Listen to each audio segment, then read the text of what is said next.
do I sessions. drive to LA, do sessions for Barry White. Right. Who heard the band that I was in called Power, which had my brother and all my best friends in. And we were like a local band, you know, 3 horns, playing all the Kool and the Gang and Earth, Wind and Fire, Right. all this stuff. So we played and backed up Barry White one time when he came to San Diego, and he hired the entire band on the spot, you know. Wow. I'm 16 years old, and next thing you know, he's hiring us, and we're playing the Apollo Theater, Madison Square Garden. Oh, wow. Kennedy And making Center. records with him. And this was prior to making records Okay. with him. So he was already You're now his touring band. now his touring band. Wow. You know, the young kid, tuxedo, playing arenas sold out, and he had huge hits. Yeah. Great And music, too. Great music.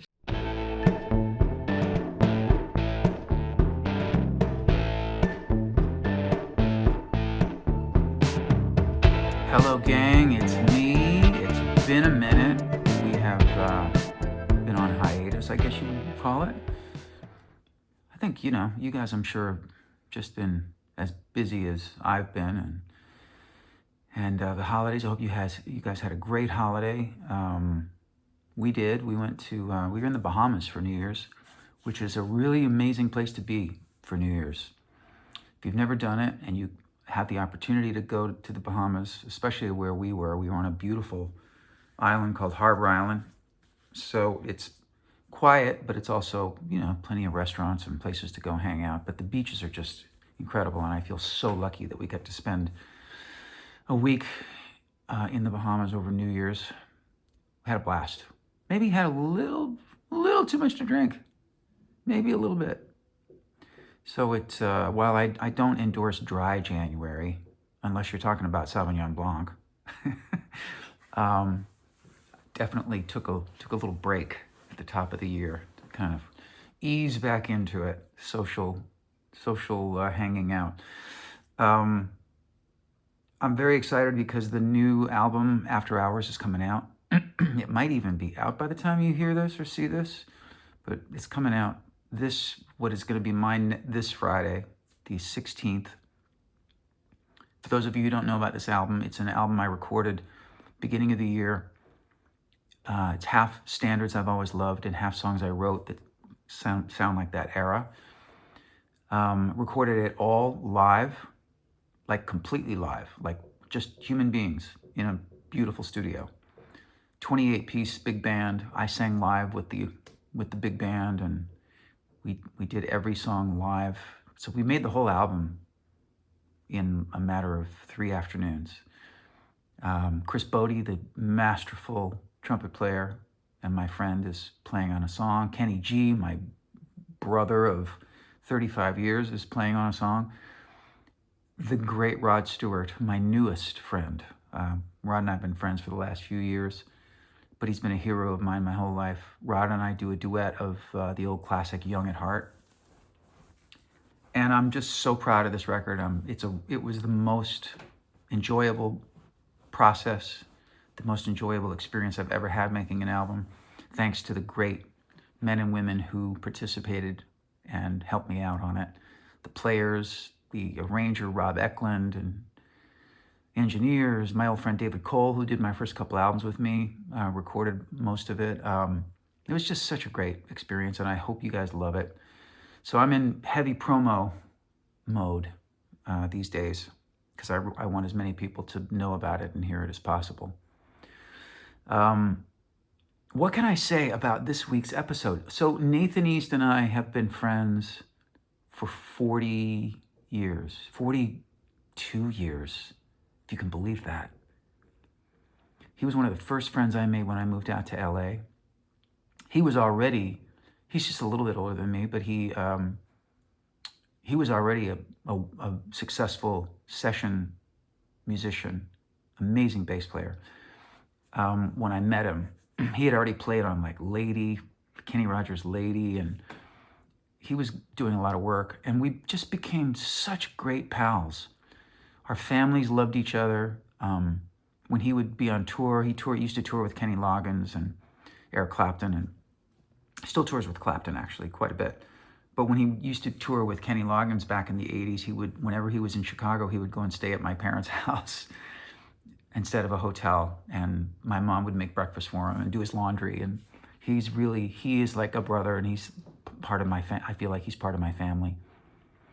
So it was really fun for me to sit down and go through his career with him. He's had such an illustrious career. Phenomenal musician, but also really successful songwriter and touring artist. And now it's really exciting because he's done an album with his son Noah, who's a brilliant jazz pianist. And so Nate and Noah have an album called Father Son, which I hope you'll get. We talk about it during this episode. But I could go on, and I could do this intro for an hour and tell you stories about Nathan East and what he's meant to me in my life, and what a dear, dear person he is. He's really one of the good guys.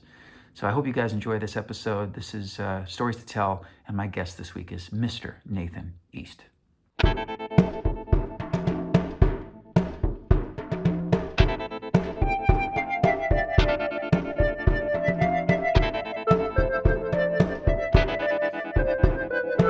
Nathan East, cheers to you. Richard I'm Marx. coming over for a hug after Come this on, toast. brother. Come on. Cheers. You Thank you for my favorite drink. are truly one of my favorite human beings on the planet, and have been Listen, for the last 67 years. we go back, by Let's the way. talk about that. Can Yeah. we start with that? Let's start with that because, first of all, I don't think people realize, and I noticed this about you. Like, I was in my 20s, you were 17 or something. I was 18. Okay. Yeah. 18. Yeah. And I was at your house in Chicago. I was working for your dad, who flew me in to do, and people, you're working for Dick Marx? It was like, Yeah, back in those days, he was like the guy. high five. Jingles, yeah. Yeah. And, for him to fly you in and then to stay at your house and just become so close to him and your mom. I realized that you at an early age, and there we were gushing about our favorite. Yeah, we bonded over our heroes, the people who have made me, like David Foster, and more behind the scenes people. Earth, Wind and Fire too, for sure. Maurice White, Lionel Richie, and Lionel, and yeah. But my recollection of meeting you. Do you remember when we met? Because I have a vivid recollection of it. Do you know where? Would it have been over at Lionshare? Yes. Okay. And who introduced us to each other? Would it have been David Foster? No. I didn't even know David yet. Mike Landau?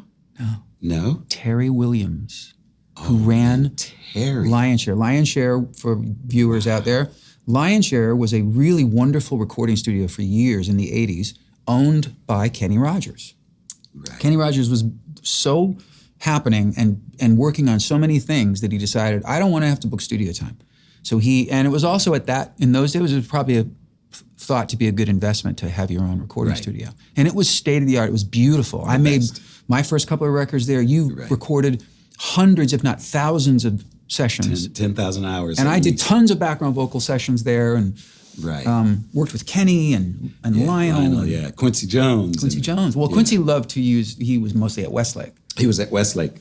But so Terry Williams, my recollection is Terry Williams, I was 18. Wow. First year in LA, getting a little bit of work, background vocals for Lionel, which then led me to sing for Kenny, because Lionel introduced me to Kenny. Right. So I was at Lionshare all the time.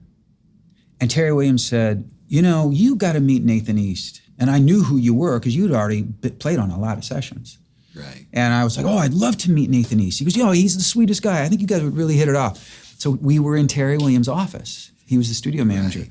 And I vividly remember meeting you. And then we exchanged numbers, and I think we started we'd go to lunch, and didn't we play racquetball together? We played racquetball, but and I'll never forget, I remember the hallway and everything. There you were, and you were eager to get coffee for everybody. Mm-hmm. I was doing backup vocals, and I was making a okay living at that. Right. But I wanted to be around.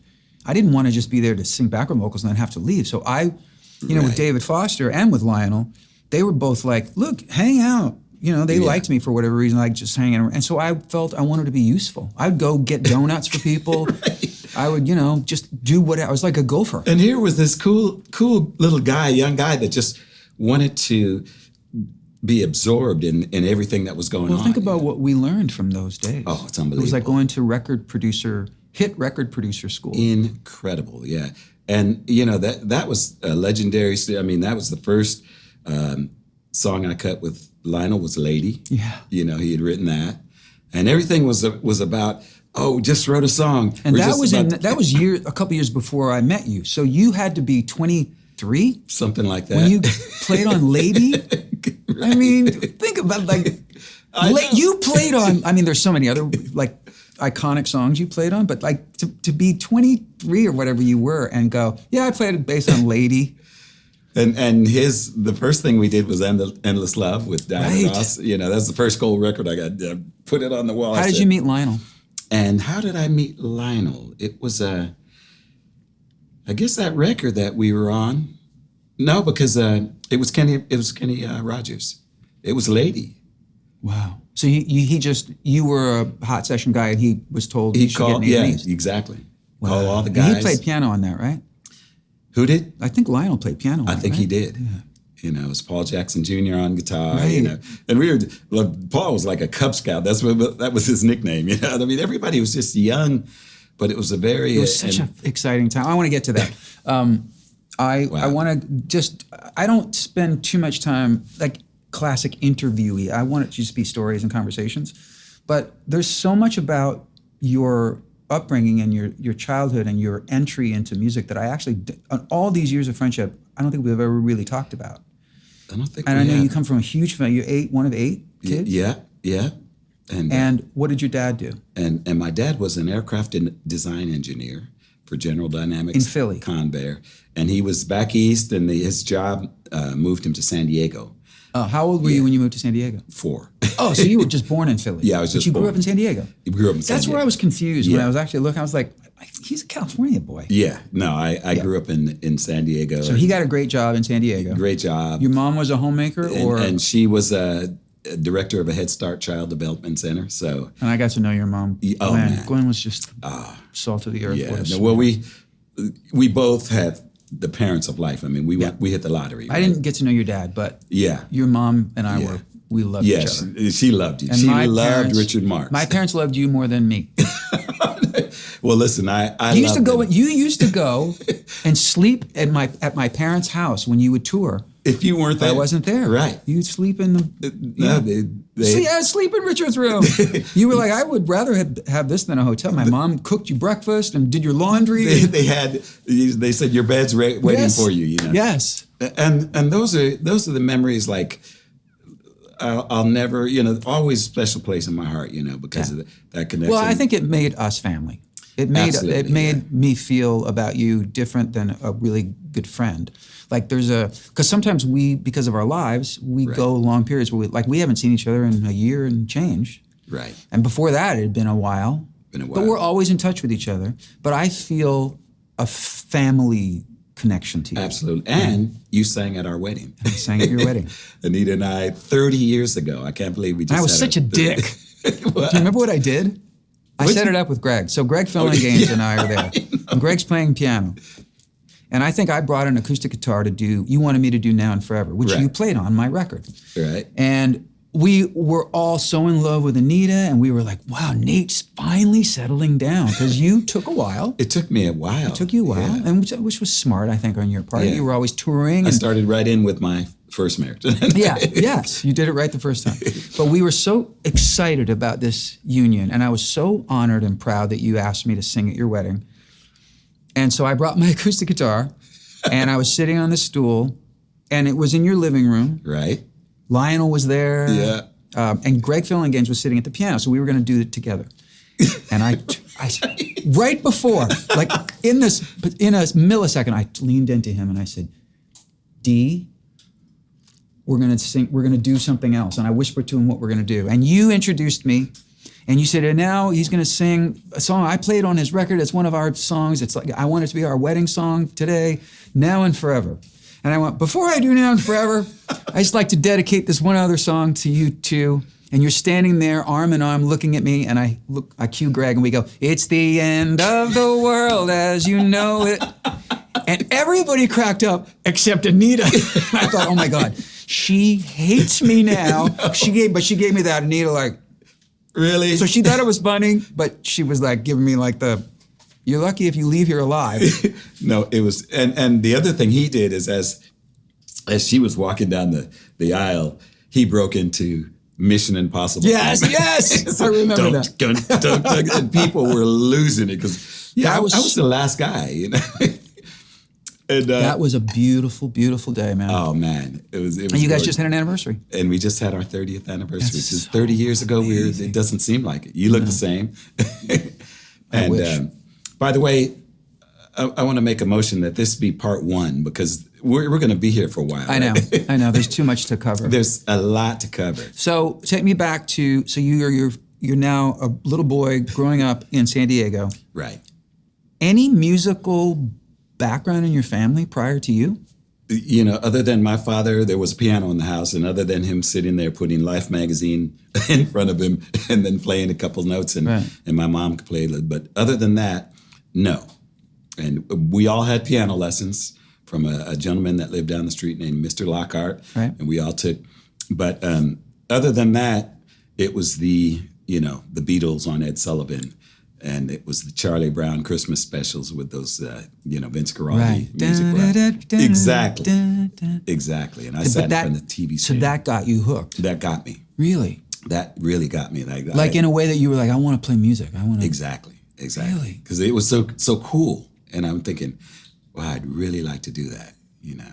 And then what then led to, because you played cello first, right? And So, was that in high school? Or junior high school. Junior high school. Which is middle school now. Right. But so junior high school, I went and did 3 years of playing cello in the orchestra, which is beautiful. Love the instrument. Because you're playing classical music, right? Classical music. Right. So at this point, do you read? Do you know how to read music? I'm reading music at this point, Gotcha. So you're taking it seriously? Taking it seriously. Bass clef, now playing cello. Are you thinking, this is what I'm going to do with my life at that point? No. I'm just thinking, I love this. This is fantastic, you know. But I'm in junior high school, right? So you don't 7th grade, you know. But you're digging it. But the thing that kind of changed life for me was the bass, obviously, and my brother David. Wait, and you my played bass? They were in the early 70s, you know, in the churches they started, you know, like the folk masses were becoming popular, which kumbaya, you know. And so they were there and I was tagging along with them. And I went to the church and there on the altar, on a stand, was a bass sitting there. And I'm going, well, what is that? And who's doing it? Who's playing it?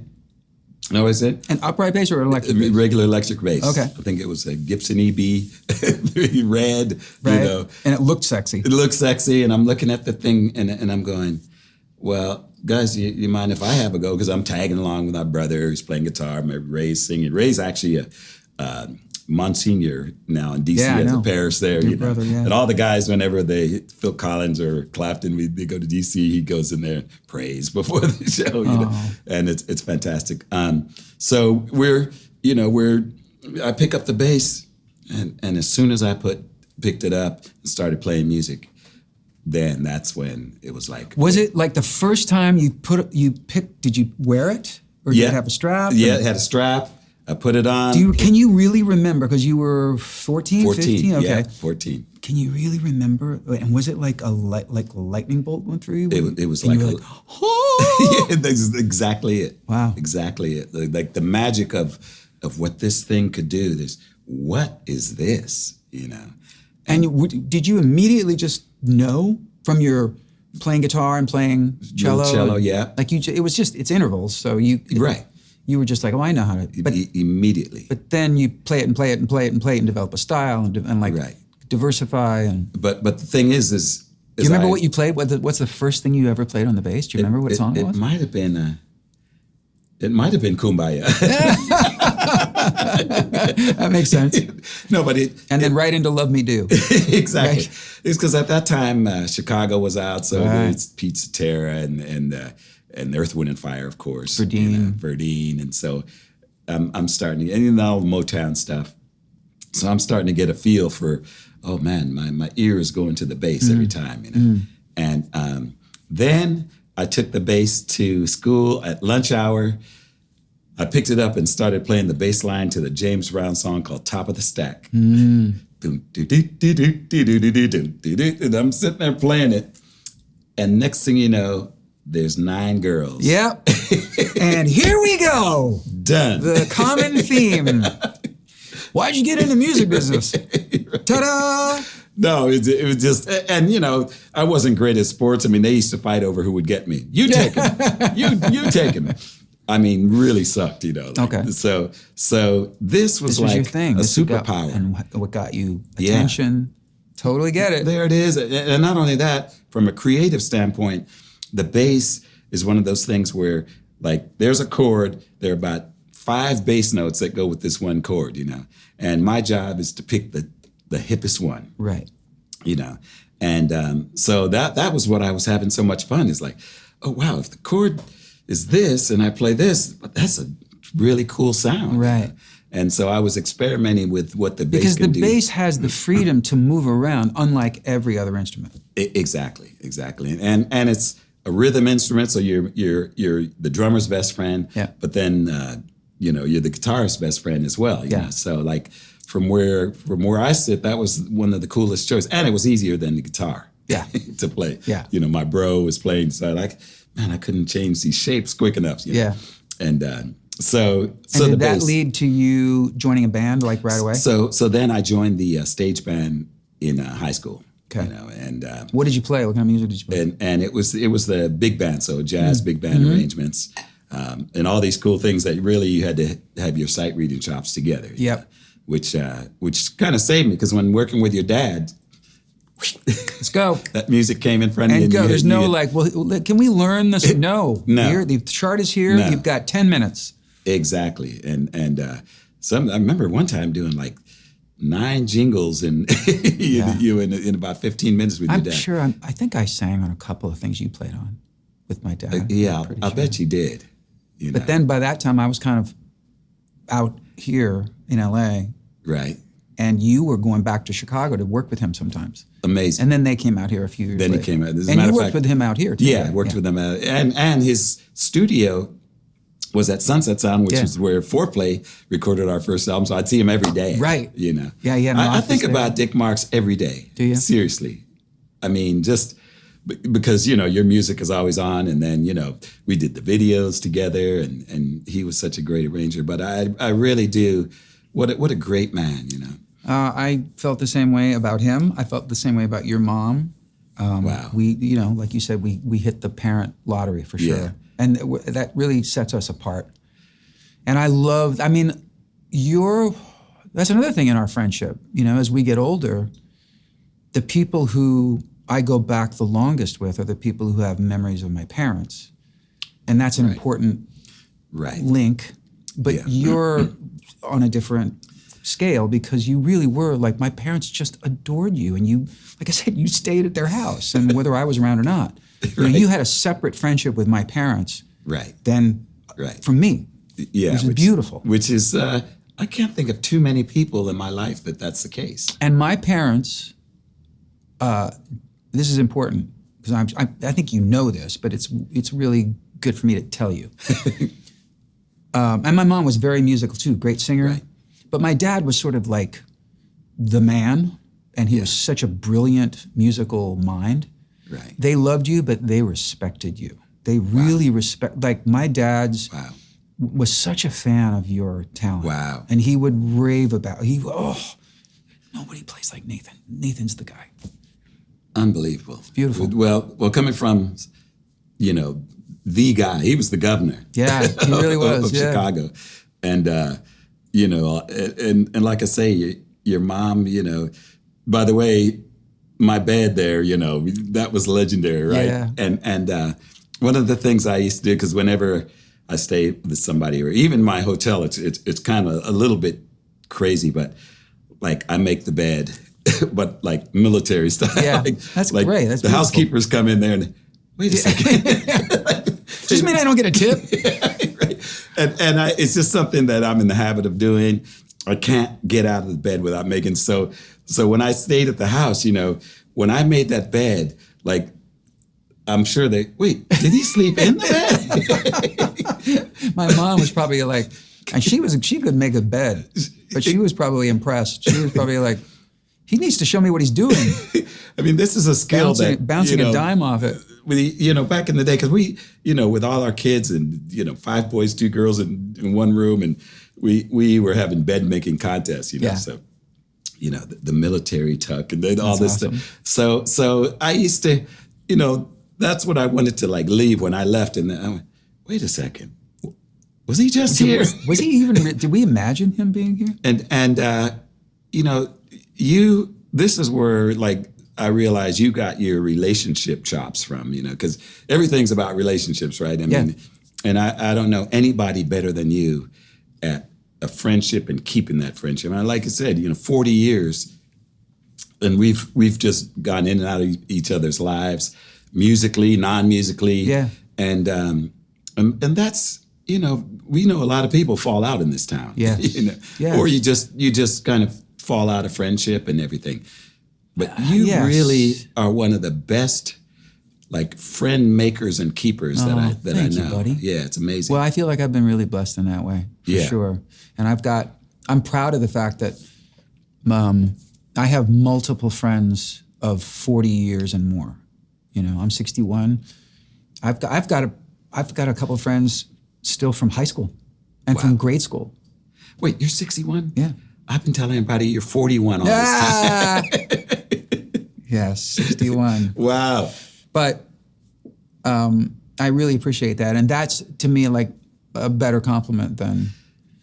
It's like when I do interviews and people go, how do you want to be remembered? The last thing on my mind is creative or musical. I want to be remembered as a really good father. Right. I try really hard to be a good father to this day. My sons are all in their 30s.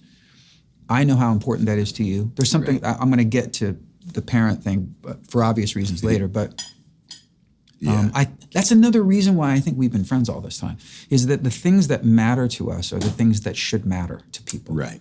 That has always bonded us. Like our love for music and musicians and being, no matter what we've achieved, to be fans, like super fanboys of David or Maurice or whoever. Right. I think that's just part of the way we were raised, how important family is to us. Right. So. And I think there's another thing that, like, you were 18, but I already noticed that your ambition and your ability to get on with people and wanting to be that guy, a friend.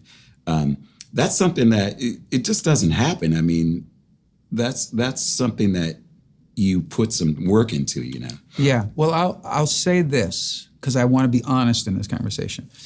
I think that just from my vantage point, I don't know this to be true, but I'm going to guess it's true. I think that one of the things that is different about us in terms of relationships and friends is you, from my vantage point only, have been such a straight line with people. I don't know of you falling out with people. I'm sure you have because it's life.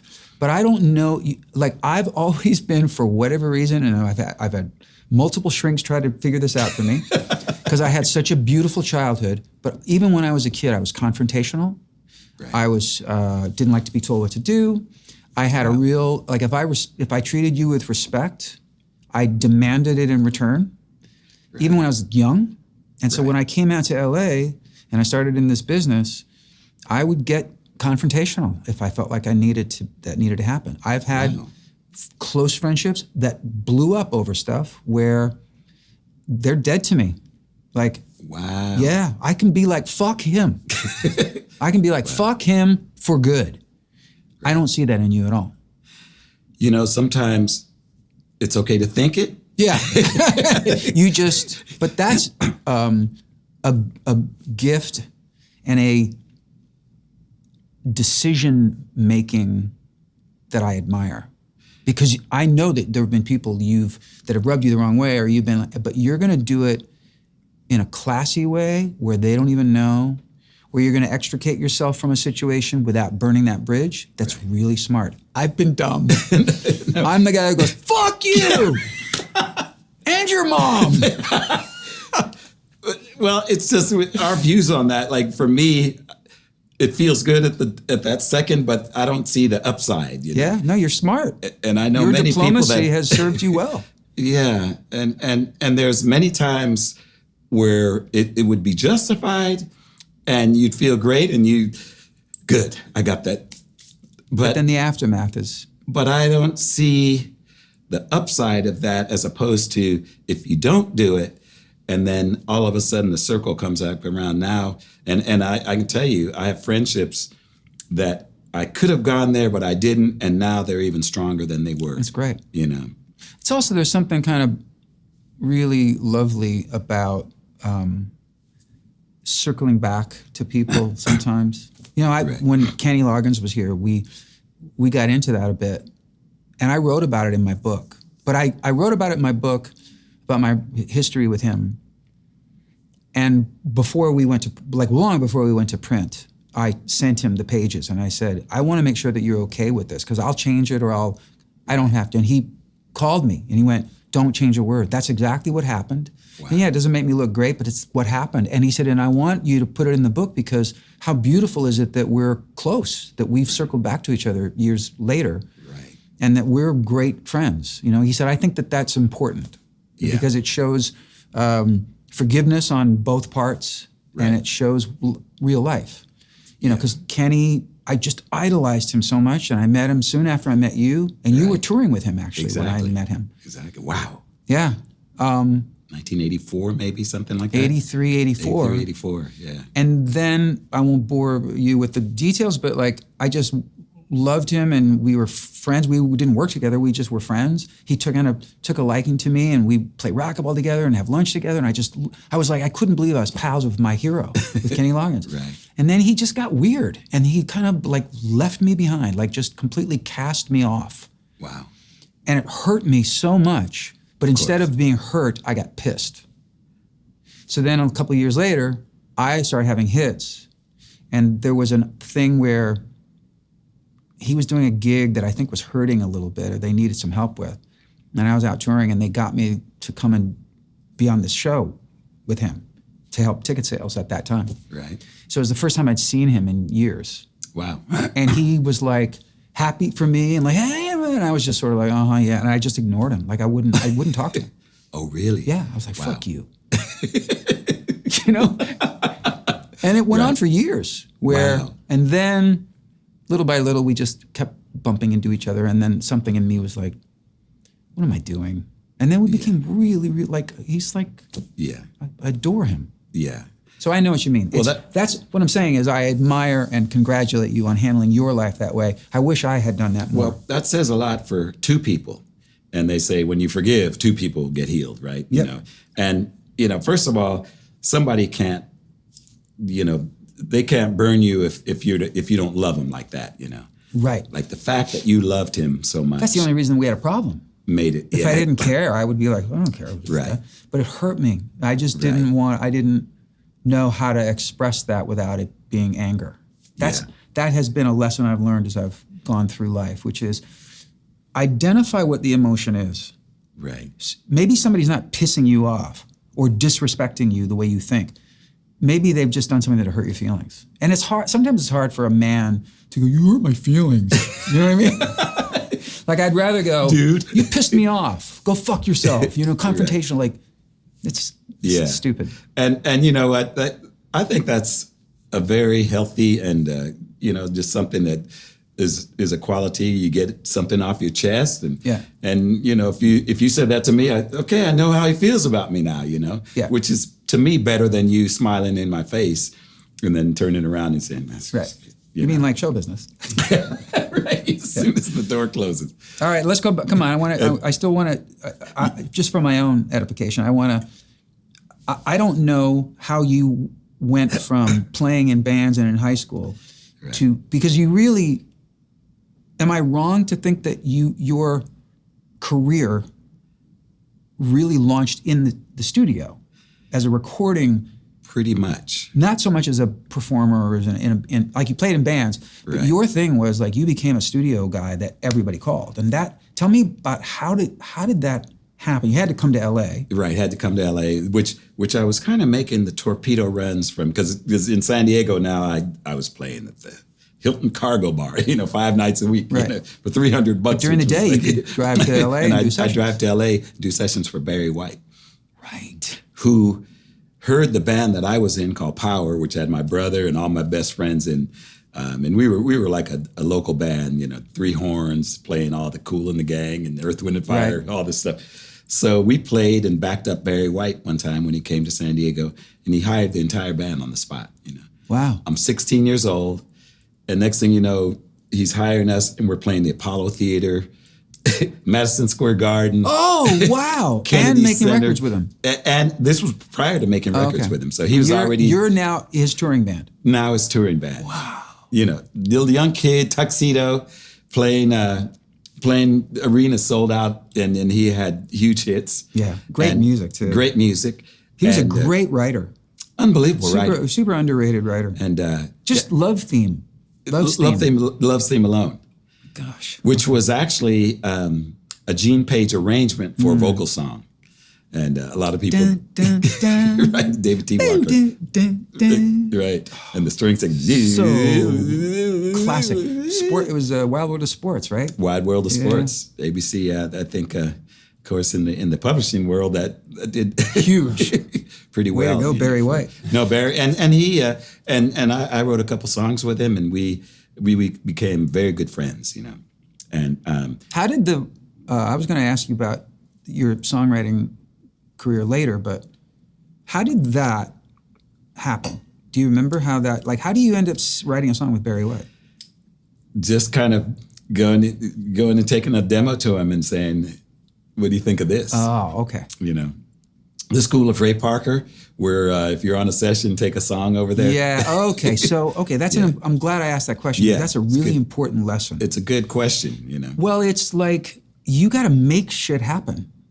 You Right. can't just sit back and hope that somebody asks you to write a song with them. Right. That's why I asked, because I thought, was it maybe you're at a rehearsal and you're just jamming on something and he's like, what is that? Like that happens That sometimes. happens too. But this makes more sense to me because Yeah. you were proactive, because you were like, I want to get a song. Exactly. So you came up with something that you thought was in his wheelhouse, Right.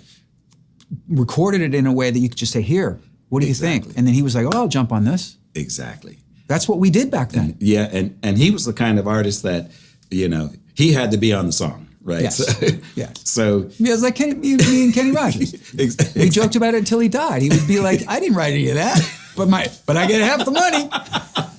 As a matter of fact, the first song I wrote called With All My Love, which was a local artist in San Diego named Bruce Cameron, trumpet player, that was my entry into ASCAP, Right. And so guess what? He took all my publishing. Of course he It did. wasn't 50-50.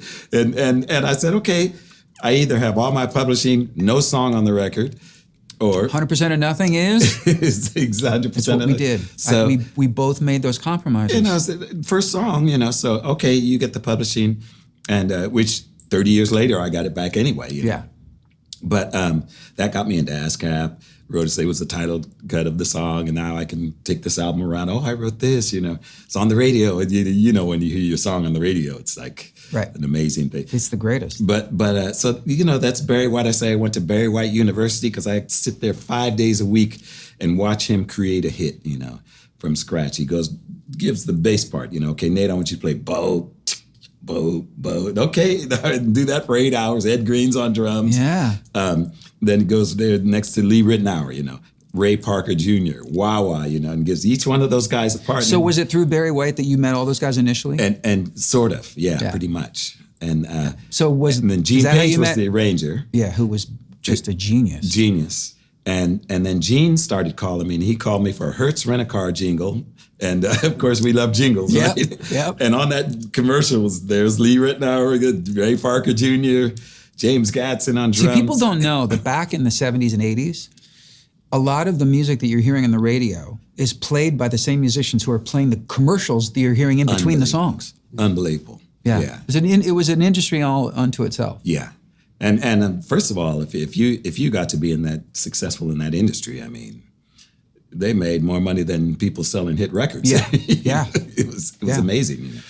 And that's why when I got the call to work with your dad and he was flying me in and that people were just giving me the high five. Man, you work with Dick Marx. Yeah. He's the man. He really, he was one of the 2 or 3 guys who pioneered and dominated that industry for decades. Yeah. I mean, when I think about the music that my dad composed and produced, but also the fact that those guys, with the exception of maybe Barry Manilow and maybe one other, the guys who wrote the catchiest jingles never wrote songs.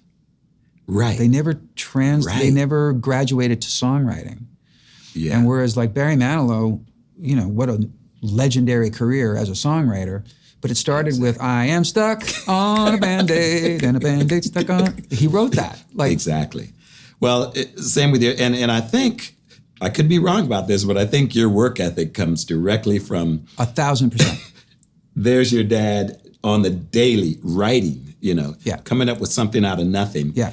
And to the point where every time you go in there, oh, by the way, can I have a couple minutes? I got something to speak about. Well, I mean, what he taught me about songwriting, first and foremost, when I started writing when I was 15, I think. Try to get a date with Lynn Harwich. That was the only reason I wrote a song. It was like she didn't know who I was alive. So I was like, I'm gonna write this. I wrote this ballad, like, because I had the maddest crush on her. I'm still friends with her to this day. Come on. Yeah. Fantastic. I've known this girl since I was 5 years old. We were 5 years old. She was my first crush. I had my first crush at 5. Wow. There was no girls or icky stage for me.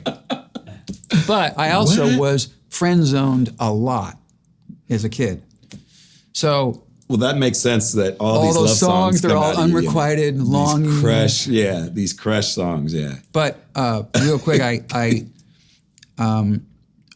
started writing in high school, and then when I moved out to LA, I was 18, and I hit a few months into me living here, I had my first writer's block where I just couldn't come up with anything. So I called my dad thinking, oh, he's going to give me the best pep talk. He's going to be so understanding and loving. Right. And I told him, and he was like, bullshit. And I went, what? He goes, okay, remind me, what is it that you went out to LA to do? What was it you said you wanted to be? And I went, a songwriter. He goes, then fucking write songs. That's fantastic. He goes, there's no such thing as writer's block. That's just in your head. He goes, do you think I have time for writer's block? Do you think the people who do what I do can take the luxury of, oh, I've got writer's block? That's bullshit, Richard. Come on. I swear. And at first I was like, you know, and then I started to really listen to him and he went, here's the thing.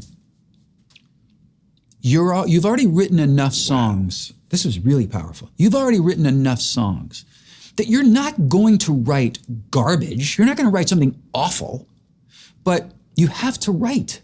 And it may not be great. It may not be the best thing you've written, but you got to keep writing and write and write. And then I promise you, there'll be 4 bars of something or a line of lyric that you come up with and you'll go, well, that's not bad. And then you'll build on that. And writer's block is no more. And I've never had it since that afternoon. Really? Never. There's times when I don't want to write. Yeah, 4 bars. All it takes is that. All it takes is one little moment or a chord progression where you go, oh, that's cool. And then it's just a puzzle. Then it's just, oh, let me make the pieces that make this puzzle come together. But there's no excuse to not write. Guys, I'm learning something right now. No, but I think, I feel like you knew that. You knew that mechanism. Absolutely. It's just a relief mentally when you got to write an album or I have an opportunity to write a song for another artist or something. Right. The last thing I panic about is writer's block. I'm not coming up with anything. The only pressure is, am I going to come up with the thing? I want to come up with the thing. Right. And that's trial and error. Exactly. Right. And there's a lot of bars that suck, Right. But if you have 4 good bars, that's all you need to start. That's amazing.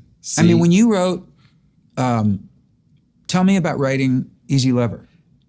Well, I was just going to say, Phil Collins is one of those songwriters where he actually, I said, man, how do you come up with these lyrics? He just, I really enjoy it, And first, so that's a great thing to enjoy. But yeah, that was a great session. 1984, over Philip to London. Bailey. Philip Bailey, Right. who was friends of mine. A hero of ours. And Earth, Wind, and Fire, how much we adore that band. Yep. And so when Phil Collins, he asked Phil Collins to produce his album, come on, and Philip brought me over to London. And is that how you met Phil Collins? And that's how I met Phil Collins. See, I thought you had worked with Phil, No. and then it was a natural that he would have you work with Philip Bailey. No, It was Phil the opposite. didn't know who I was from anybody. And, Wow. And Philip Bailey took me over to London, and he said, "Yeah, I want to bring Nate over." And the week that we recorded the record, Against All Odds was number one. Phil's first number one record. Wow. So there we are, number one Billboard, and there's Phil. And he's working with him. he's arguably the biggest person in music right now. Amazing. In that moment. Yeah. So you're over there, and he's like, you get on with him immediately, So right? immediately, first of all, just bass and drum connection was incredible music. And we spent 2 weeks writing. Phil drove us to and from the studio out from Cranley, out in the English countryside Wow. every day. And I'm going, oh, look how beautiful it is. And we townhouse studios and there, one of Richard Branson's studios in town. And I'm just, wow, this London first trip. We did a whole album. And the second week, Phil Bailey says, man, we still don't have the undeniable single. And we got some great music, but what about Chinese Wall, Walking on the Chinese Just Wall. Walking on the Chinese Wall, Some great songs on that record. Great songs, great performances. We all played. And so it's a Thursday. And I said, well, let's go to the piano. And at that point, I remember it was like the big physical fitness songs, let's get physical. Right. So everything was that. So I was thinking that beat in my head and just started playing the hook to easy, just the chord changes. Exactly. Ride like the wind. Right. Exactly. Yeah, but you borrow we all borrow, nothing's original, but you disguise it so that you got to point that out for anybody to go, oh, okay. Yeah, I mean. Because Easy Lover was just its own thing. Its It own was thing. also like the first time anybody from Earth, Wind & Fire had done something kind of rock. Exactly. Because it was Daryl Sturmer who played guitar. Daryl Sturmer played guitar. So you had plays in that Genesis. rock, Phil Collins vibe. And I remember consciously thinking, I said, okay, this is R&B, but I want it to be, so I just started pumping the bass, do, on the B sections. Yeah. So I wanted it to be a hybrid of rock and R&B, purposely. So was the creation, the three of you just at a piano? And you were playing bass or no? Three of us at a piano. I was on piano. Wow. So you're playing the bass part on the left hand? Pretty much. Yeah. And then doing that. And then Phil Bailey starts singing, his verse. No lyrics. And he's singing this part. And so we're, okay, that's cool.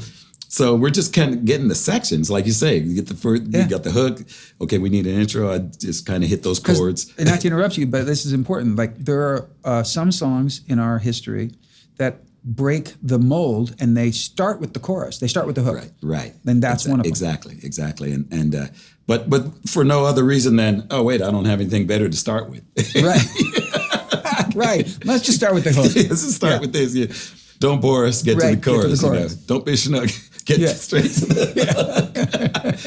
And so basically, we have the sections that, hey, want to lay it down? So we go to lay it down and make our demo of it, just singing. Do you have the demo of it?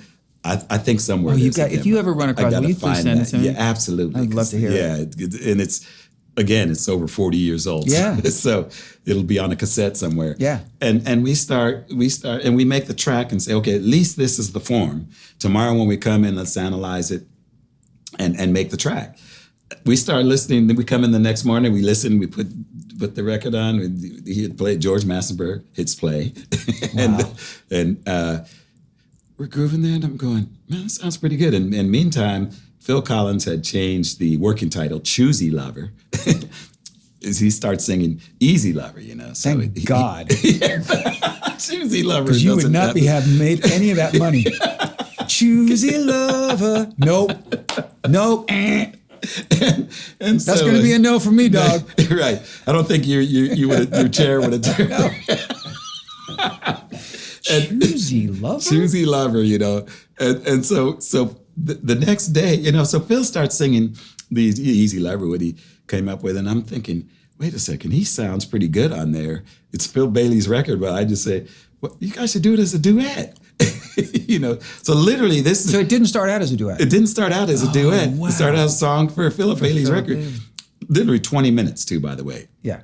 Top to bottom. So he says, okay, Tuesday. First of all, we play the track, the demo that we were going to, and we're all going, feels pretty good to me. What do you think? I like it. You like it? Yeah. Well, let's use this. So that's the record. Did he overdub the drums? No. Everything that is you the hear, demo is the record. The demo's the record. Yeah, it's like, You know? because you just captured magic. But because it's magic, this isn't it. And we're just playing, Yeah. So to the demo, then we put it on. I started kind of doing a couple of these little piano bell parts and everything. Right. But for the most part, that's the record. That's the track. And then Phil, they agree, yeah, we do kind of sound good together singing this. Let's do it. So they, come up with Phil sings his verse. Wow. And I mean, the next thing you know, I come home and I hear it on 3 radio stations at once, and the rest. Number one. Crazy. I don't know if we've ever talked about my weird attachment or involvement with that song. Not involvement with the song, but Aftermath. So within a year, because that song, was number one, it was massive. The Chinese Wall album, the Philip Bailey album did really well. Right. We've already covered the fact that I was always obsessed with Earth, Wind & Fire. Right. I get a call. This is a couple years before I get a record deal, but this is when we're friends. I'm just doing what a lot of us did. I'm doing this and I'm doing that. I'm doing anything I can do. Yeah, right. Singing background vocals on these records, getting donuts for David Foster. If somebody needs a song for this, I'm writing songs constantly, trying to pitch songs, trying to get. I get some cuts with Kenny Rogers. Wow. I get a cut with Chicago. I'm getting I'm getting there. Yeah. And I get a call from Philip Bailey about a year after Easy Lover. Oh, really? He's doing he wants to do a song. They've asked him to do a song in the Goonies movie soundtrack. Wow. And he's heard about this young kid who's kind of making noise in LA. And he says, Marx. let's get together. You want to get together and try to write a song together? I couldn't believe it. I go to he rents a studio, room somewhere in some studio in Hollywood. I met him that day. Wow. We wrote, I remember I said, I think I can take credit for this. I don't think it was Philip. The first question was, is there something we can see? What's the scene? And they said, oh yeah, they gave me a cassette of the scene that they need the song for. Right. And they had a temp song. They had a song temped in that they couldn't use, which was a Bruce Springsteen song called Cover Me. You cover me. That's tempo, right? Right. So I go, they've already heard this music in this scene, watching it over and over again. They're used to it. We can't write something totally different than that. That was the mission. So that actually gave us a path. Right. So I sit at the piano. You already started with. And I just loosely rip off Cover Me. And I come up with this dun dun dun dun dun dun dun dun dun dun, and then Philip starts singing, and he's doing all this falsetto thing. But I said, but I want to hear your rock voice. I want to hear the voice that I heard on your solo album. That producer coming out in you. Yes. So I wrote a verse or a section of the song where you really heard him in a way you'd never heard him before, and it was phenomenal. Wow. We wrote the whole song in like an hour. Wow. Went in the next day, cut the track. I mean, I produced the track, but I didn't get credit for producing the track, which was fine. It was fine.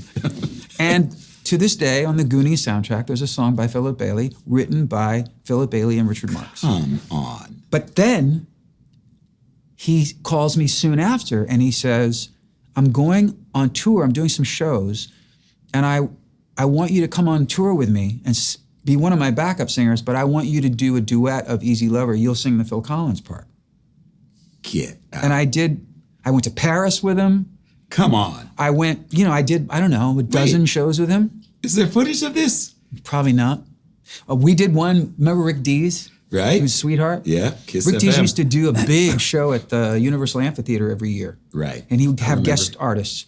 And Rick Dees mimed me. So I'm singing live. So don't try to change it, just leave it. And Rick Dees, I'm in the dark, invisible.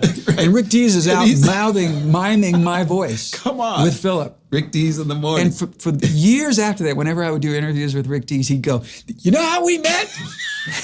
He was singing Easy Lover in the dark.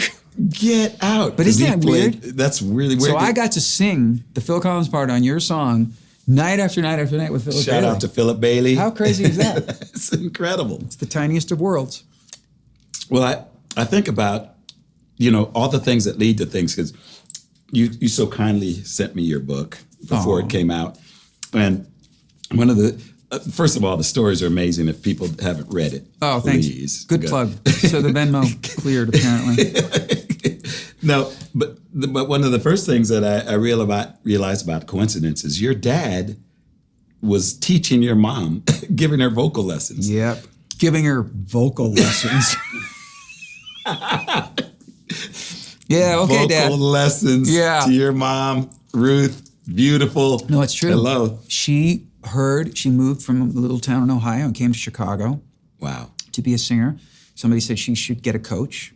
And my dad was sort of like the guy who was coaching the singers in Chicago at the time. Yeah. So she was a student for a year or a year and a half. And then they fell in love. But if you think about, look at what led to all of a sudden, here's Richard Marx, to me, that's an amazing story. We do that with you, where we just think, it's like that movie Sliding Doors. Right, exactly. What are the things that had to have occurred? My marriage to Daisy is a series of things that, if you look at it on paper, for those things to have happened when they happened is mind-blowing. And I can't imagine what my life would have been if they hadn't happened in that sequence. Wow. Yeah, it's incredible. But the same with you and Anita. There had to have been a series of things where right time, right place. Exactly. You, like we talked about, you waited. You wanted to make sure you were ready to get married. I know you had good long relationships, but you weren't ready. And the biggest one was with my music. Right. Literally the work ethic part. It's like I had my head down. I said, man, I'm here in LA. That's why you were succeeding so well. Yeah. And by the way, also in the book, I was a big Monkees fan as well. Yeah. And so Mickey Dolenz and Davey, bless his soul. When we were kids, those guys, they were almost the Beatles in my book. At a certain point, they had more hits than the Beatles. They were selling more records. Unbelievable. Yeah. So, and of course here we both end up having relationships with Beatles, Ringo, and, George Harrison. And it's again, I go back to your bedroom, an 18-year-old guy, and then you're all of a sudden you're best friends with your heroes, Yeah. And to this day. To this day. To me, it still happens. Yeah. It happened to me in the last 2 years with Rod Stewart. Wow. I've talked about this on this show, actually. People who watch the show are probably like, not this again. But it's, I've just, I crossed paths with him a couple times. Right. He was always nice, right. But I just always worshiped him. And I'll tell you later, the whole Rod story, but it was just a complete fluke that we ran into each other in Perth, Australia, Wow. 2 years ago. Lovely city. 2.5 years ago. And I had dinner at his house last weekend. I mean, we text each other all the time. Wow. I just did a couple shows with him. Yeah. We're pals. I adore him. Right. And his wife, Penny, and his kids. And we're a big part of each other's lives now just because of a fluke thing that happened 2.5 years ago. Wow. And that's where I want to get back to. You are the master manifester. Manifester. I'm a manifesting motherfucker. No, it's amazing because that has to be another choice of the millions of choices that we make in a day, And for you to, in Perth, I can't wait to hear the full story. I'll tell you. But for you to take a germ, like that's what you do with music too. It's a germ of idea, and it grows. And you're an oak tree for me. Like I saw this little seed in this guy that was gushing. Oh, but I feel the same about you. I feel that first of all, for you to have the list of people with whom you have worked closely and for long periods of time, your resume, if you will, I mean, there are very few studio musicians, which is technically but you're more of a performing musician, but you're also a really, really widely respected studio musician. Tell me how many of those guys have documentaries? You have a documentary. Wow. I'm in it. Right, I mean, I'm one of 1,000 people in it. But the thing is that across the board, you have forged relationships where you are the guy who we all want to work with. And it's primarily your gift, your talent, but it's also you as a person. It's like you're someone people want to be around. You ingratiate yourself to people, you always have, and I believe that it's apples to apples when it comes to manifesting. I think that you, with Barry White, writing a song with Barry White, to working with Lionel, to working with David Foster, all those, you had it in your mind, like, I want to work with them. I want to work with my heroes. I want to work with that. Oh, I love that guy's, that new artist. I really love it. Next thing we know, you're working with them. The sheer volume and amount of people you have worked with to this day and continue to next thing it's Daft Punk, and then it's like, it's like endless. And that is something that you continue to create. You started creating it years ago and you still do it now. One of the things that really takes me back is a 14-year-old kid in the room with the blacklight poster of Cream playing do do do do do do do do. And look at your history with Eric Clapton. I mean, how many times have you played that song with him? Right. Thousands We're getting of ready times. to come up next week. Yeah, exactly. In front of, a lot of people. Yeah. I mean, how many shows have you done with Eric Clapton? Oh, man. Over 100 at Royal Albert Hall Alone. only. So in the thousands of shows with him, right? Absolutely. And more shows with him than anybody else? Pretty much. A lot of shows with Phil Collins at some point. A lot of shows right? with Phil Collins. A lot of shows with Kenny Loggins, Al Jarreau. Yeah. Foreplay. Yeah. Your group. Yeah. Yeah. How did Foreplay get started? Whose idea was it? It was Bob James' idea, and talk about a great prolific writer. Yeah. Taxi theme, he was doing a solo album, and he worked with Lee Ritenour and Harvey Mason. And he asked both of those guys, he said, who should I get on bass? Both of them recommended me. Different conversations. Really? So he was like, oh, okay. Pay checks in the mail. Yeah. And so we did his record called Grand Piano Canyon. It sounded like Foreplay. 4 guys, Al Schmidt recorded, loved it. And at the end of the session, he says, man, guys, he was an exec at Warner Brothers. He said, I think I can get us a deal. You want to start a band, He even had the name Foreplay, Four. Such a great name. We spelled it wrong. And, he said, yeah. And then, like you do. And then 3 months later, nothing. He came back again. Guys, would this be cool? Okay, yeah, let's do it. So we got together, wrote some songs. And at our first day in the studio over at Ocean Way, Mo Austin, Lenny Waronker, Michael Austin, they were all at the studio, and we did our first record. I think it sold 1.5 million records, instrumental music. It just blew up. And again, just fun.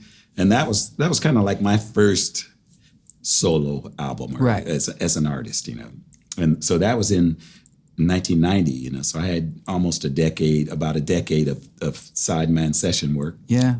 And but at least going out with Loggins, going out with doing Live Aid with Kenny Loggins, and then come off the stage and there's Eric Clapton. Hey man, that was great. Let's hang out, And I'm going, wow, I love this. Yeah. And so all the things, like you say, all the things that we sort of dream about just happening in real time. And when you think about it, like we don't sit there and say, okay, did this, but then when 4 decades come in, you look back every now and then and go, oh man, probably recorded like about 10,000 songs. Yeah. Yeah. You've been on more sessions than like you're probably in the top 3, if not number 1. Who could have played on more sessions than you? I mean, going back to Carol Kay, my hero on right. bass, who did Beach Boys and all of those things. Glenn Campbell. Yeah, Glenn Campbell. She did Leland Sklar, James Taylor, and Dean Parks, of course. Right. But when I think about it, I mean, some weeks it's 28, 30 sessions a week, running around LA when there were hundreds of studios. Yeah. Unlike today. Yeah. And how much do you miss that running from studio to studio? I have to say, at that point, it was just so much fun. There's Lionel Richie in one. Phil Collins in another, Eric in one. And then we would Quincy hear Jones. the songs like a couple months later, right, on the radio in the car. I think the quickest one from the studio to the radio was "We've Got the Night." But Sheena Easton, right? We did that David produced it. David produced it. Lionel or Kenny was in there. We recorded it on a Friday. It was on the radio on Monday. Yeah, it was so funny. It was like wow. We were just smoke was still coming off the tape machine. But was there a period for you like I don't think he would mind me saying this, but like one of the greatest session musicians ever, Mike Landau, right. Played on so many sessions and got to the point where he was burning out, where he just was like, he was not enjoying it anymore. It was just a slog. And so he took a break. And then when he came back, he charged triple scale because he wanted to limit. He just felt like he was just, shell-shocked a bit. Yeah. That never happened to you, right? You know what? How can that happen when you walk in the studio? There's Jeff Porcaro. Yeah. There's David Pates. There's Lukather. Yeah, I felt the Randy same way. Newman. I love LA. You know, like I would go home and write these in my diary. It's today. Yeah. And thankfully it never happened. I just was always thrilled to get the call. By the way, you should watch this. What's the name of your documentary? It's just For the Record. For the Record. For the Record.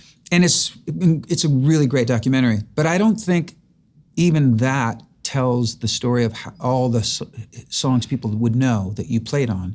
Is there a definitive list, like on Wikipedia or something like that? I think All Music. Okay, yeah, allmusic.com. Probably has it. And I haven't checked it, so I don't know what's up there. I looked myself up years ago, and I was like, oh, right. I completely forgot I sang on that.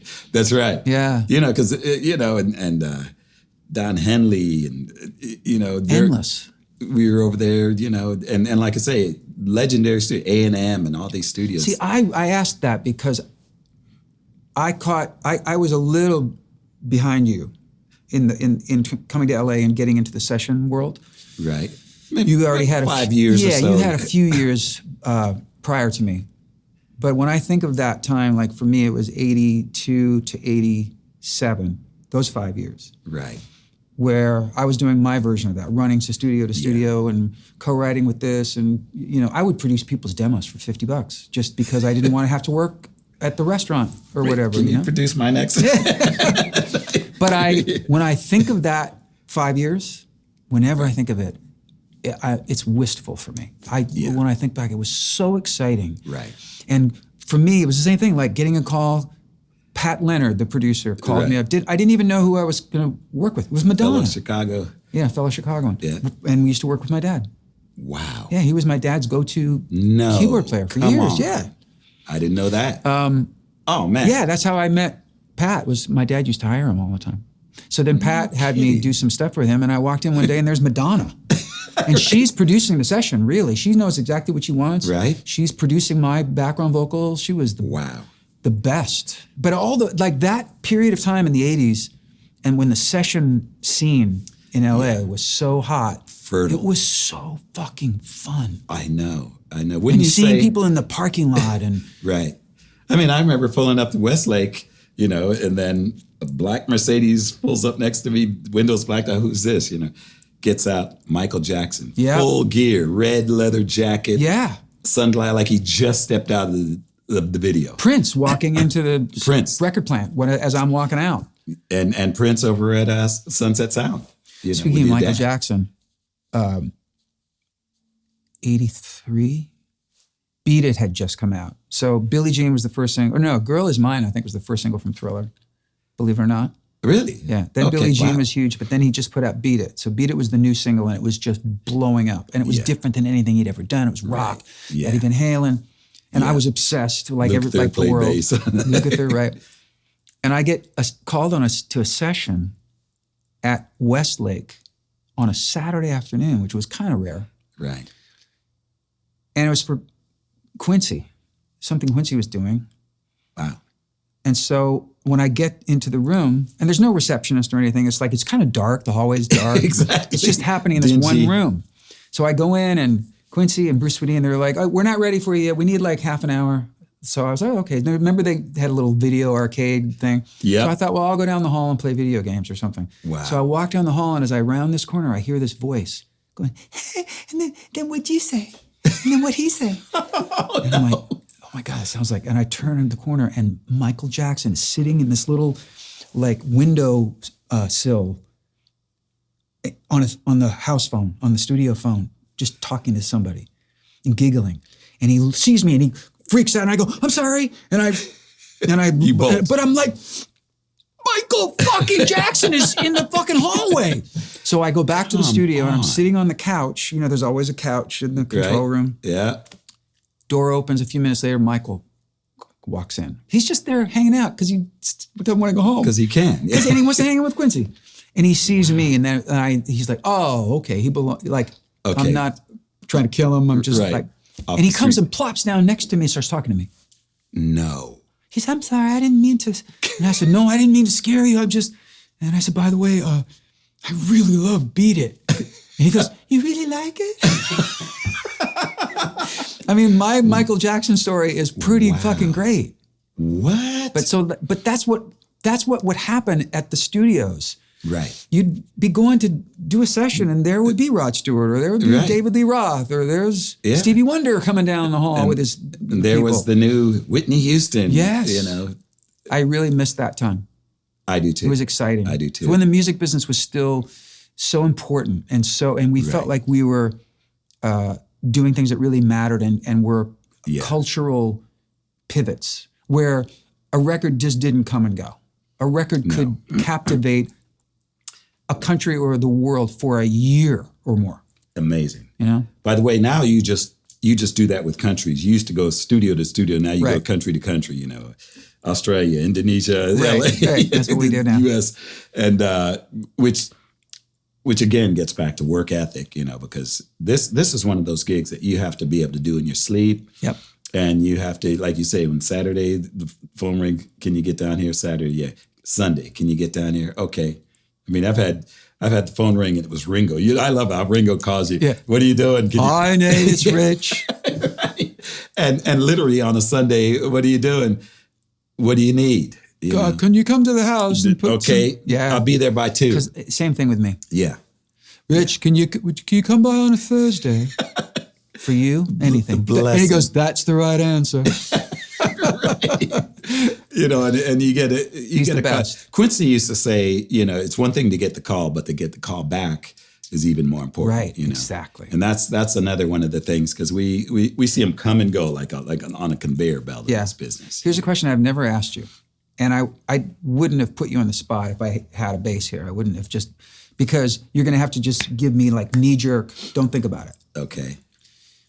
Whether you're at home or whether, let's say you go into a music store and there's a bass sitting there, like when you saw that red bass the first time. Right. But now, all these years later, and all the music you've made and all the sessions you've played on, if you go home and there's just a bass leaning up on the couch and you pick it up, what's the first thing you're going to play?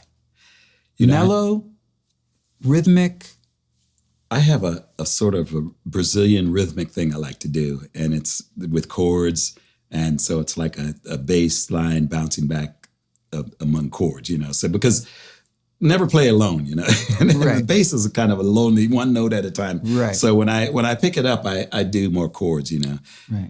And of course, you know, ballad and I love the chord changes to Tears in Heaven. Yeah. So I do a little chord melody of that, you know, and just things that you can do the whole thing, you know, get the whole picture on the bass. Yeah, great. And, I never asked you that before. Yeah, and I see you have some instruments over on the guitars over on the bottom. I don't see any basses though, so we got to figure that one out. well, we'll have to like make a call.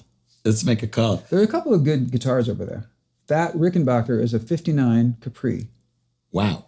Ooh. And I bought it really because I always wanted one. And remember when I had my studio in Chicago? Yeah.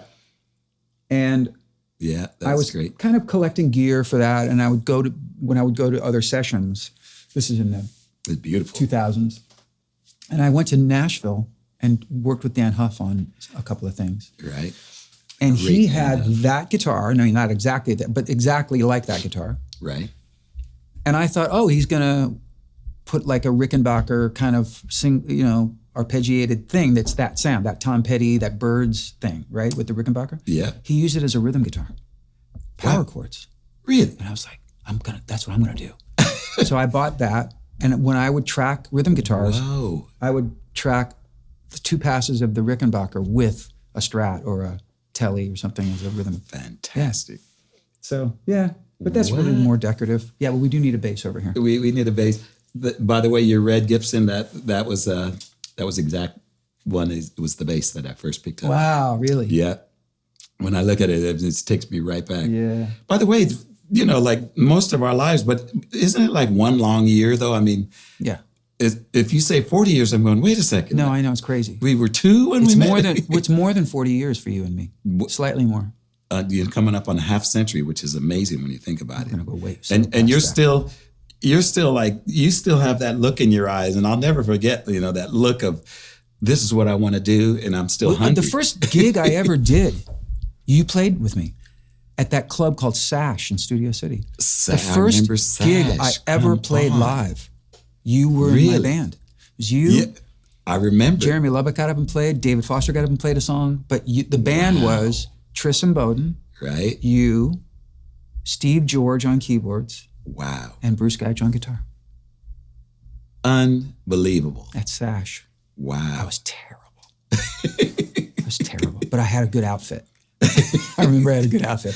Black shirt with this turquoise. It's all in the outfit. Anyway. Mullet. Right. I love the old pictures of you. Wait, these are a couple of rapid fire questions that I've never asked you. Uh-oh. That I think people would be interested to know. So you kind of already answered the first half, which is we've talked about songs that came together like that, like Easy Lover. You cut that, like the demo is the... Right.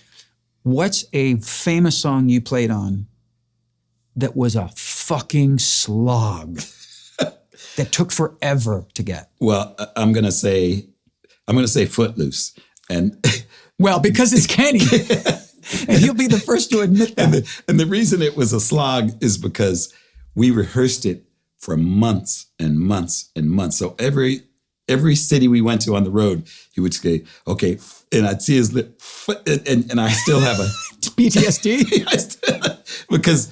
It's like, oh, so you had to get the ballroom or whatever hotel we were staying, go in there and rehearse. And it's like, and the movie was going to come out, and he had to write the song. So, by the way, we should say, just for the record, that we adore him, we love him, we love Kenny, and B, he's our there brother. are perfectionists, and then there's Kenny Loggins. Perfectionists look at Kenny Loggins and go, "Wow, he's a pain in the ass." And that is a quality that has served him well. Served him because really the music well. and we just played Heart to Heart with Michael McDonald a couple of weeks ago, and I just said, this is one of the best songs ever. Yeah. Yeah. And I used to love playing with Kenny. Kenny had a set of songs, and if he took a song out, I was mad. Yeah. Yeah. Conviction of the Heart and oh man, on and on. I'm all right. And I'm all right. It's just I'm all right. I've told him this when he was sitting right where you are, that's a song that I not just love, but I'm so jealous of it as a songwriter because he did this thing that is so rare where he wrote a fucking great song with basically one chord. Right. With the exception of that really cool bridge. Yeah. Oh, heart beating, which is so musical and cool. The rest of it is just D. Right. Exactly. Because I used to sing dip, dip, dip, dip, dip, yes. dip, dip. Every time I've sung that with him or any time I've performed with him, he is definitely one of those people. You were in the right key just now too. I was? Indeed, yeah. Oh. You have perfect pitch? No. Wow. No, my dad did. Oh, and my son Jesse does. Wow. I think it skips. Noah does, yeah. It skips. So we're going to talk about Noah. and family. But before we do that, I have to cover this because this is really going to be, I think, the most interesting story of the day. By the way, there are a lot of stories we haven't been able to tell. Yes, which is why we have to do a part 2. But I can't leave this one out because I think this is one of the most, if not the most extraordinary thing that I ever experienced in my life. Wow. Now, You've it's a experienced long time lot. ago. So I'm going to tell you from my memory, and then you tell me what's right and what I didn't get right, if anything. Okay. Wow. It's 1990, I think 92. You're on tour with Eric, and you guys are playing Alpine Music Festival in Wisconsin. Right. Stevie Ray Vaughan is on the bill. Yep. This is before the internet. We all wake up to this tragic news that Stevie Ray Vaughan has been killed in a helicopter crash. Right. But the initial reports were Stevie Ray Vaughan and members of Eric Clapton's band have perished in a helicopter crash. Right. So I get a call in the morning. I've just gotten off the road from a leg of a tour or something, living here in LA. My manager at the time calls me. He says, have you seen the news? Have you heard what? And I'm like, it's 7 in the morning. I was like, what's happening? He said, there was a helicopter crash in Wisconsin, and they're saying that Stevie Ray Vaughan was killed. I said, oh my God. And he said, but members of Eric Clapton's band. Right. And I go, and he goes, I don't know anything. Now, at the time, in the band is you and Greg Fillinganes. Right. 2 of my brothers, 2 of my closest friends. Yeah. So I'm calling around because there's no information to be had. I'm calling anybody I know to try to get me the information to make sure that you guys are okay.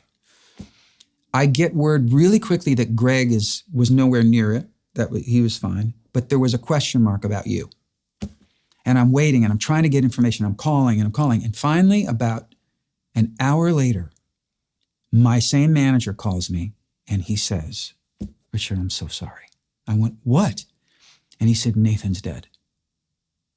And I get emotional just thinking about it, even now, all these years later. I collapsed. I was sobbing. I was inconsolable. And 20 minutes later, get a call saying, no. He's okay. It was these other people. No, so sorry, but Never mind. Never mind. It wasn't Nathan. Right. It might have actually even been longer than that. I think it was hours of me mourning you.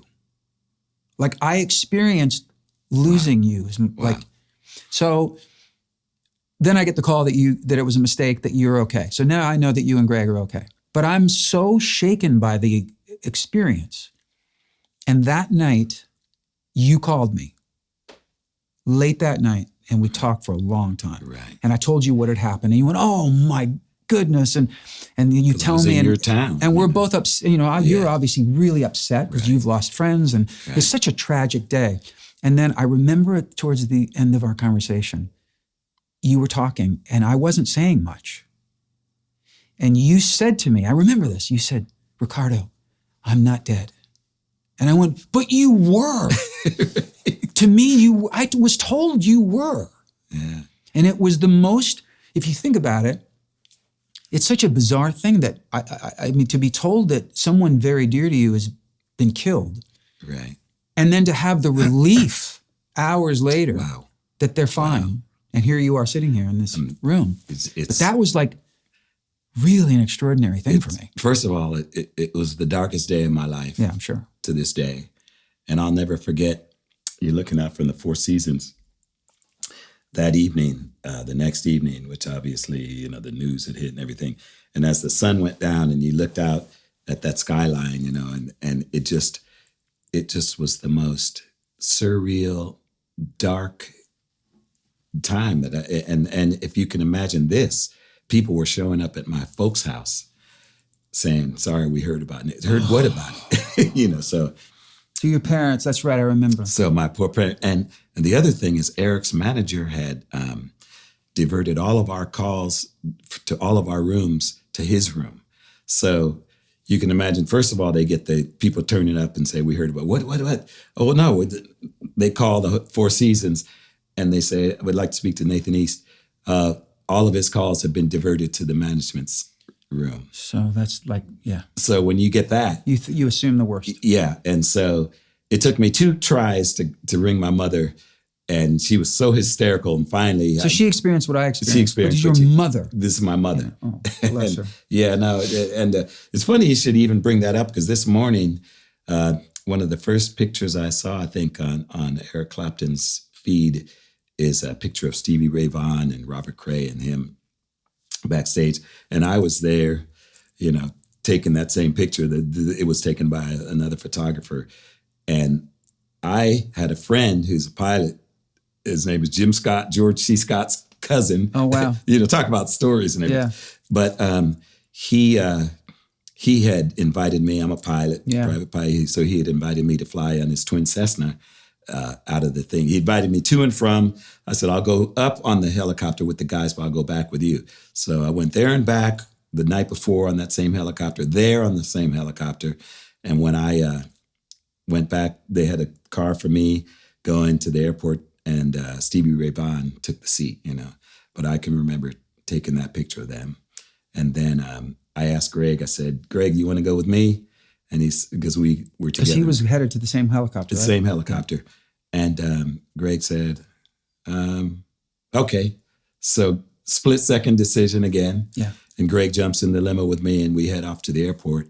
Unbeknownst to us, the helicopter that we were going to get on never made it back, I got the pilot's card, and it was literally like, and talk about circumstances, I had met that pilot that night, and his daughter was in the audience the night before, and she, we were talking, and then she, oh, my dad's a pilot. Oh, I'm a pilot. Mm-hmm. Oh, you want to go up and back? Because it's a 2-hour car ride, but 15 minutes in the helicopter, right?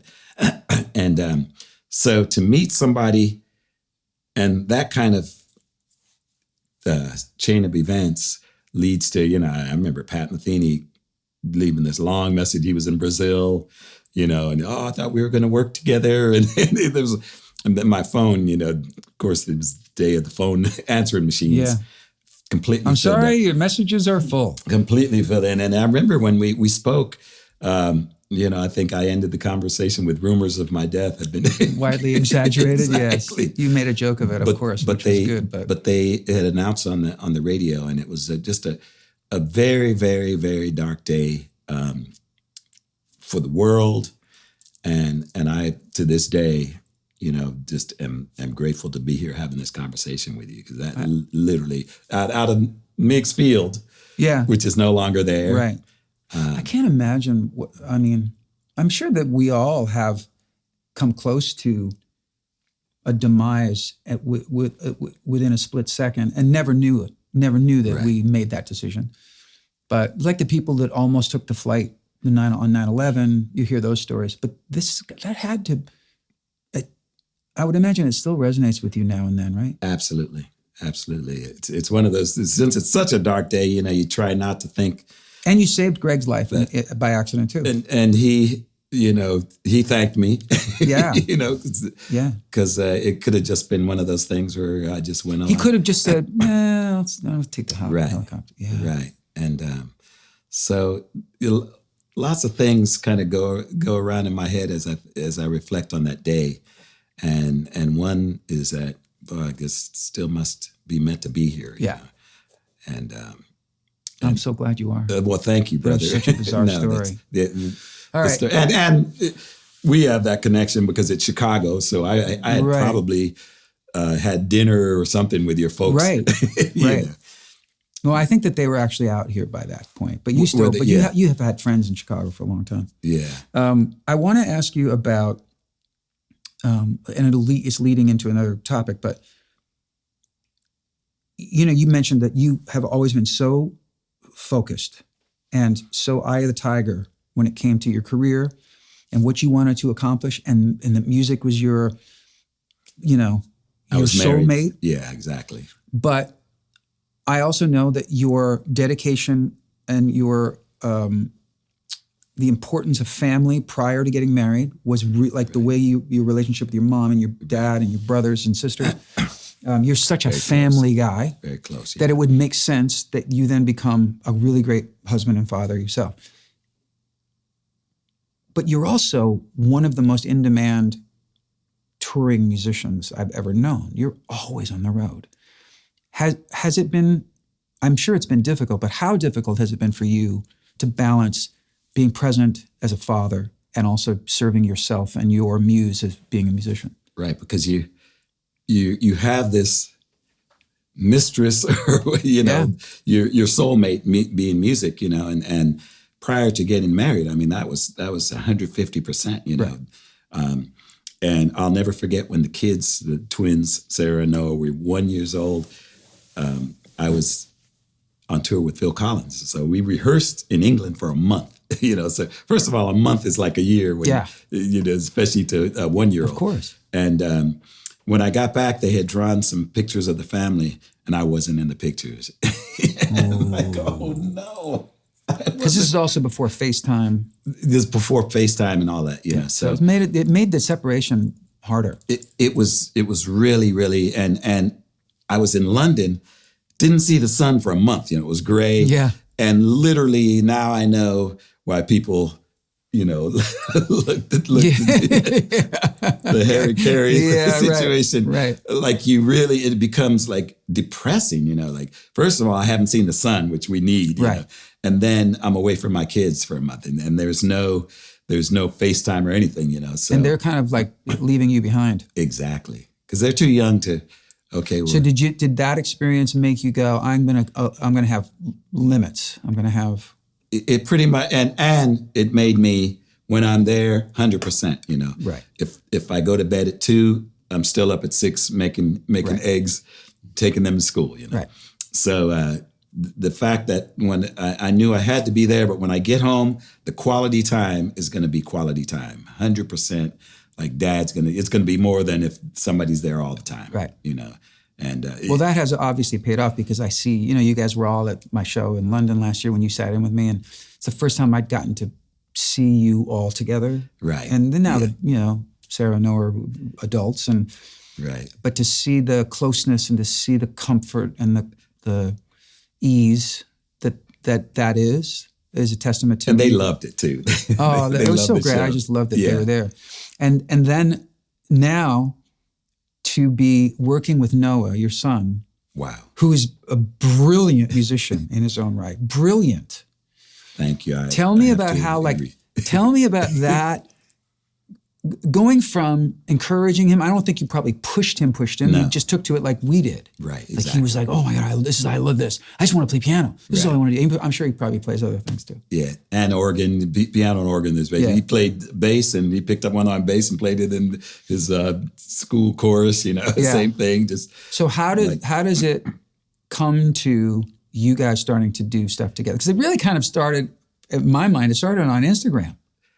Yeah, pretty much a little bit. Well, first of all, he didn't have to be pushed, and it's kind of cool when you're on the way to school, and then Get Lucky comes on, right? And you're a 14-year-old, and Dad's playing on this. It's kind of cool, very cool. And then also I realized how good his ears were when a song that I played when Michael Jackson would come on, and he said, Dad, that sounds a little bit faster. Like he could hear that, like, how Quincy and the producers speed up the tape just a little to give it a little more energy. And he could hear that it was not in the exact key. So I'm going. So he's got perfect pitch. Yeah, he has perfect pitch, incredible ears. And matter of fact, David came over one time and we were all doing a shooting match. Play this D, F sharp. Oh, I love it. So, but which is, first of all, a gift in and of itself. But then there was always a piano growing up, and some of the songs that he was learning in his piano play, I said, man, that's a nice arrangement, And so I talked to my producer, Chris Giro, on the first record. Hey, let's do that. Let's put that on the record, So we did Yesterday, Right. And it was a great arrangement. And then the next record we did, I think, Over the Rainbow, another thing, just duo, bass, and like I started thinking, wouldn't it be cool, And so for all those years, just putting a couple songs together, and this year finally to release. I got it right here. You just happen to have a signed physical copy CD. How great is that? Oh, father, son. Father, son. So did you guys, I've heard it's beautiful, but did you guys write something together too? Yeah, he wrote, he's written a couple of songs on there himself, and then we arranged all the songs. How Deep's Your Love? Which is one of the greatest songs that I wish ever. I had written. Yeah, but Over the Rainbow's on here yesterday. Yeah. Yeah. It's beautiful. It's such a great, but it's such a sweet, wonderful thing. I mean, I've worked with my sons, and I know what it's like to create something with your spawn where you're both like, wow, look what we made together. And it's a bond. It bonds you even in a totally different way. But to do a project like that, where you have an album you did with your son, it's just, I'm so excited for you. First of all, both. After everything that we've discussed, the most important project of my life, Yeah. And,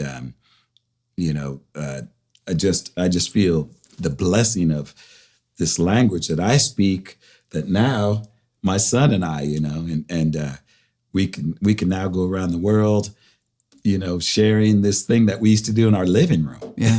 you know?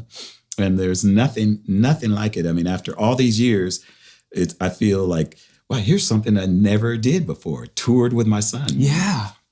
So we have a full-on Asian tour coming up in November, Tokyo and Jakarta and Seoul and China and Thailand, all of November. And then we're going back to a place in just the two of you, or with a rhythm section? Two of us with a rhythm section. Okay.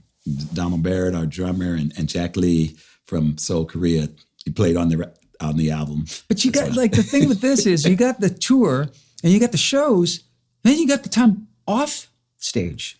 Right. Like you just hanging with your son. Which is because I know you guys are like, it's like me with my boys. Like we're all best friends. I can see the closeness of the two of you. Absolutely. You still doing planks together? Plank contests? And now he can do way more than I can. Like he's at the gym every day. Yeah. And but it looks like he is he's in his, like when there's something about his face. There's something when I see, and I've known him since I don't know him. We haven't spent a lot of time together, but I've met him when he was a little boy. Right. There's something in his face when I see him play. And especially when I see him play with you, like he's found this is so joyful for him. And it's so beautiful to see. You look like you're miserable. You're like, when is this going to be over with? Well, it's funny because my heart goes pitter-patter even when we're in the living room. Yeah. 4 a.m. and just the sound of the tones of acoustic instruments. Or during COVID, he said, Dad, if you got me one gift for the rest of my life, it would be a Hammond organ, So I started doing the math. Okay, so no more cars. Yeah. And the math came out and said, come on, Tim Carmen, can you find, we found an organ in a church in Altadena. They wheeled into the house. And during the pandemic, he was on YouTube looking at all the favorites, Billy Preston and all the best organists, and Jimmy Smith. When was this? And this is like 2020. Oh, no, you can't tell me this. I had a Hammond, the most beautiful Hammond B3 from the early 60s, sitting in storage for years. I couldn't sell it. Nobody wanted it. Finally, I called Dave Grohl because Dave had bought Dave Grohl. No, I mean, come on, you and I mean, it's so name droppy, but you can call Dave Grohl. Like we just know, we're all a family. Yeah. We're all a community. Dave had bought, I had the last Studer analog machine that they ever made, an A20. Right. That was at my studio in Chicago. I remember that machine. And I wasn't using it.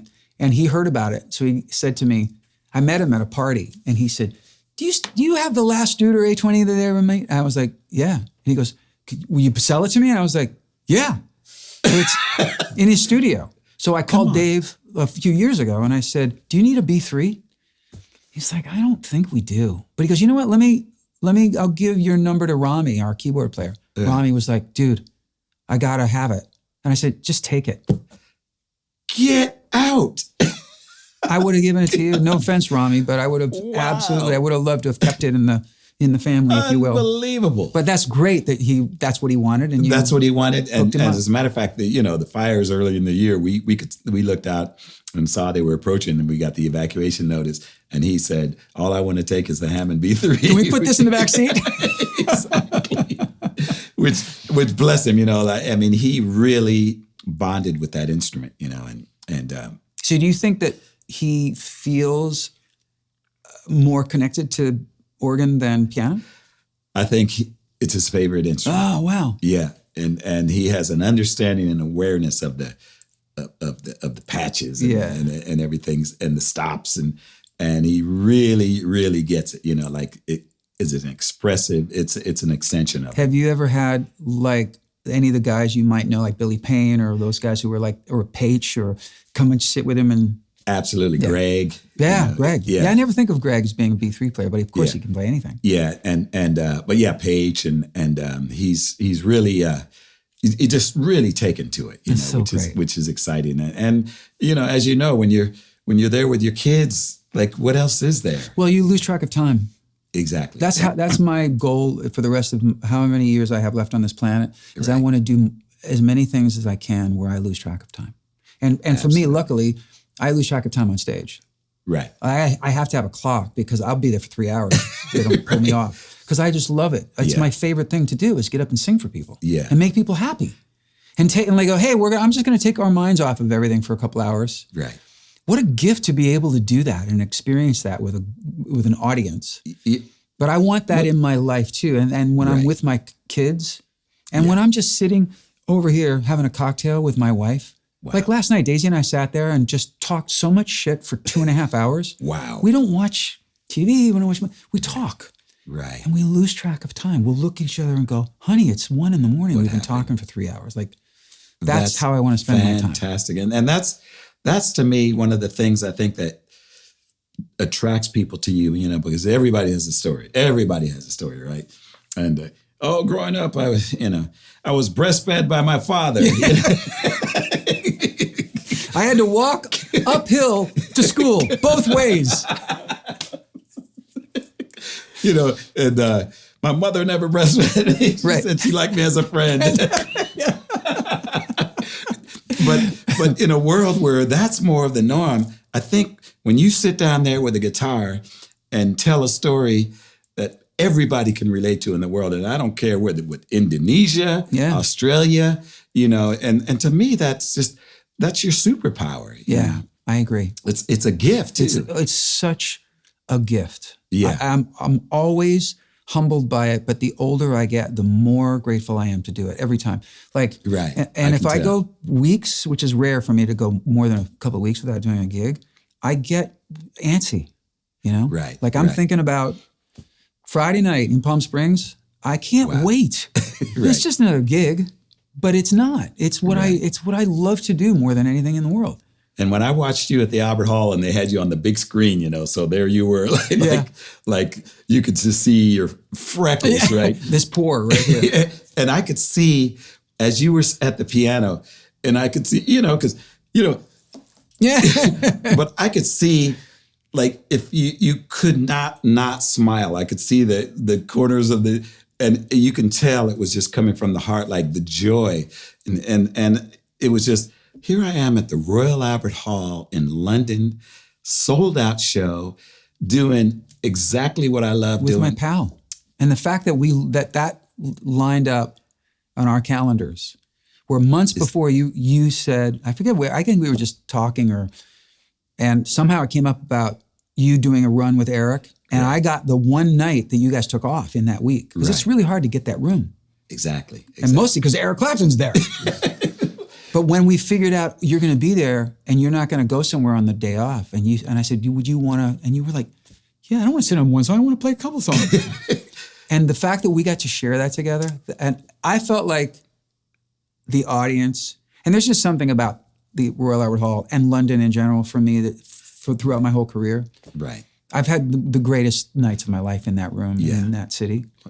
One of my favorite venues, period. But you played it so many times. But there was something I felt that audience saw Wow. I mean, yeah, I talked about our long-standing friendship, but it was when we were, Right. you know, when we were looking at each Now other we and get we to were do- like, yeah, it was such a love fest. And I felt like the audience really picked up on our I think so. A love for couple each other. pictures came out, you know. Yeah, were you can't showed up hide and it was you just and me like, just grinning know. like we just robbed a bank. Exactly. And you can't not smile, you know, Yeah. with that feeling. And it's one of those things too, where, you know, I still think about the folks. I mean, it's amazing how much I think about your mom and dad, because they were almost felt like my mom and dad. They felt that way about you too. Yeah. And I think about how proud and of course your mom got to see everything, you know, good to the My last dad drop, you I know. got ripped off with him a little bit. Yeah, cut short. However, he, you know, and And he got to work with me. He got to do Exactly. TV shows with me. He saw where it was going. yeah,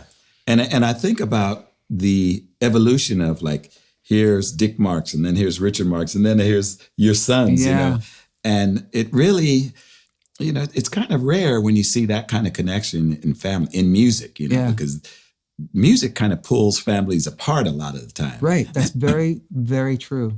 You know, It'll be really interesting to see what happens with Noah and Sarah's kids when that happens. exactly. I mean, I'm going to literally tomorrow. I'm going over to Lucas's house to write a song for one of the contestants on my team on The Voice in Australia.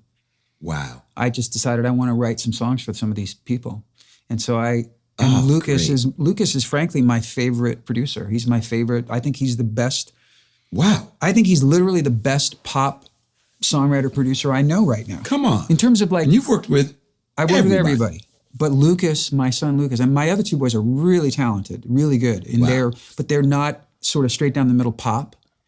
You know, Brandon is way more electronic music based, which is great. Jesse's a rocker. Jesse's the guitar based hard rock guy. What a surprise. Yeah, really though. And Lucas just got really into producing. He does everything himself. He's one of those guys where it's like in a matter of a couple hours we have a record. He's that guy. Really? He's that proficient at Wow. that. But his musical ideas are so good. He's such a great singer. So I mean, the fact that I'm going to go spend that time with him tomorrow, and I had coffee with Jesse yesterday, and I said, "There's this girl on my team that's a really great rock singer, like Ann Wilson kind of thing. Right. Do you think we could write like a really great rock?" He goes, "Let's do it."